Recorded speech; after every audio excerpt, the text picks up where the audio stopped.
So you're talking to a new guy and he asks you, so what is it that you look for in a guy? Like, what kind of qualities do you like in a man? Let me tell you why you should never answer that question up front. I don't know why this needs to be said, but here goes. For the love of God, never ever take dating advice from TikTok. A little bit more tips on how I manipulate men, because I want you girls to break their ego before you ask for something. In today's video, we're gonna have a look at some of the worst dating tips that TikTok has to offer. How to manipulate women. Fake your personality. If you have to fake a personality to manipulate someone into liking you, there might be a problem with you. And maybe you might want to go talk to someone about that. If you're in a relationship and you think you might be getting cheated on, there are a few telltale things that you need to look out for right now. As a relationship therapist, I have literally seen hundreds of people that have gotten cheated on, but I've also had the weird experience of working with the cheaters themselves, so I know that these are true. First thing is that they start taking unusual interest in their physical appearance. So if they didn't work out before, they start working out or wearing cologne or something that you've literally never noticed them do. As a woman, I like to look good for one person, and that is myself. I wear makeup for myself. If I work out, it's for myself. It has nothing to do with anyone else. I'm not cheating, and it's not even for my husband. I do not accept a coffee or a walk as a possible date option, and neither should you. First of all, I'm not a dog that needs to be walked. Second, I have an espresso machine at home, works fabulous. We're not doing drinks either. You're gonna try to get me drunk and take me back home. No. We are doing dinner. You're gonna pick me up. We're gonna come to the restaurant. We're gonna see your table manners. We're gonna see what you order. We're gonna see, do you hold your chopsticks correctly? We're just gonna, study you a bit. Okay, so dinner it is. Please do not take this advice. The majority of ladies would absolutely love to go for a walk on the first date. You could have a cute little picnic or just stop to get a hot dog. It's basically Hallmark movie level romance. I promise you. Easy love spell. Last name, birth date on tag. Love spells and dark magic is definitely the way to find your true love. 3 dark seduction tricks to get someone to chase you. 1. Tell them why you could never be together. Maybe they're too young or you're in the same friend group. This is called the forbidden fruit effect. We want something that we can't have and that challenges us. 2. Telling them you see them as a sister or a brother. This enrages people, and from that point on, they start acting anything but like a sibling to you. 3. While you're talking to them, lean back in the chair.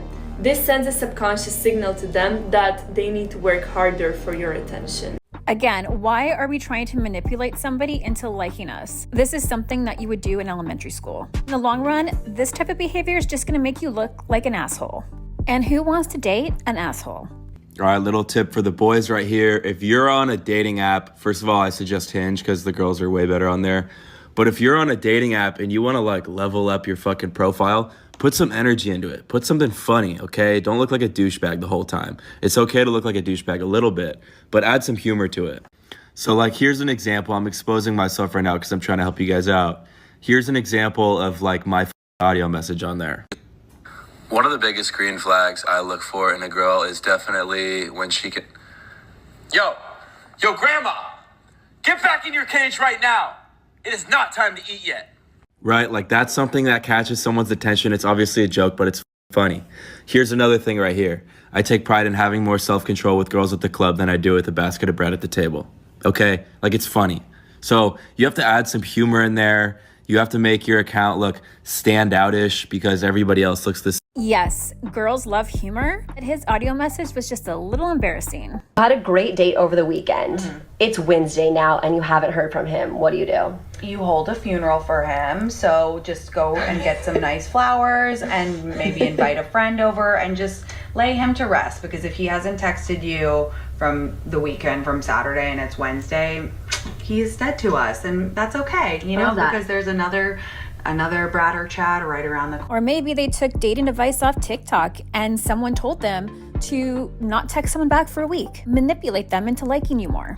Now, here's an example. I was talking to a girl and she said, I'm not really interested. And I, instead of just going, okay, and then just turning away, I did this. Why would you not be interested in me? I'm the best. Absolutely the best. And she's like, oh, how? I'm like, well, you'd have to come over to my house to find out. And you'd also have to be okay with kink, and you'd also have to be okay with my mastering the ropes and the fact that I have multiple women. And actually, maybe not. Maybe you wouldn't be the best for me. And now I did turn it around at the end, but I could have left that part out and still got her to start bantering back and forth, and she did.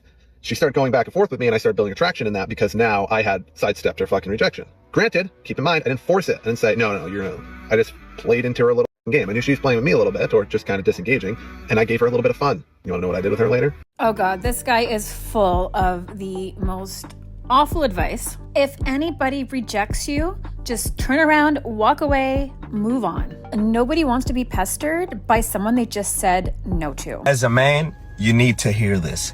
Did you hear that, men? Listen up. He's got some important things to tell you. Stop chasing women who have less value to offer you than you have to offer them. What do I mean? Okay, so far he's absolutely right. What do I mean? You are chasing a woman with a used vagina. What? This turned really fast. So then it's okay for a guy to have a used PP? Yes, I said PP. I'm all about keeping things classy. Do not listen to that. These women right here, they used to be in the center of attention, so validation is gonna be key. It's just that they like to be validated on shit that we don't give a fuck about. Their intelligence, how charismatic they are, how funny they are. Strike up a conversation with these women and get to know her. Dog, the bitch can be dumb as a bag of rock, and she might draw stick figures all day long. Tell her how creative she is. Okay, yes. Females love to be validated. But why would you want to date somebody who draws stick figures all day? That guy is just so funny and matter of fact. These are my rules for the talking stage. Listen up so you don't waste your time. Let's get into it. Number 1, there is no reason for the talking stage to be more than a month. Girl, if he needs that much time to decide if he's into you, then he's not as obsessed with you as he should be. I stand by this because I know people need a talking stage to get to know one another, but you don't need more than a month. Number 2, never give him your full effort because it is just a talking stage. You can't get overly invested or act like you're dating yet, and you can't give him the perks of being a girlfriend if he's not gonna call you his girlfriend. Okay? Okay. Here's a wild, wacky thought. Maybe you're still in the talking phase because you're putting no effort into him. If you don't want the conversation to end, here's a good texting tip. Don't ever say goodnight. Don't ever say, oh, I'll talk to you later. You have to disappear for any period of time. Don't explain it. Just disappear. Go do whatever it is that you are doing. You don't say goodnight and you just go to bed. You can pick up the conversation in the morning. And then it's like the conversation never ended. This also stops the game of who texts who first, because if you just respond to them the following day, you're not technically texting them first. You're just continuing the conversation. Then you can also tell if their silence is intentional and if they're actually ignoring you or not. Go forth and blossom, young one. I'm sorry, but what person doesn't like a cute goodnight text? That's probably one of the quickest ways to get someone to want to date you. What are some of the worst tips you've ever received? One of mine was, oh, he just doesn't want to date you right now because he's scared of you. Because he wants to commit, but he's too scared. No, he just doesn't like me. Simple as that. Have a great day. See you in the next one.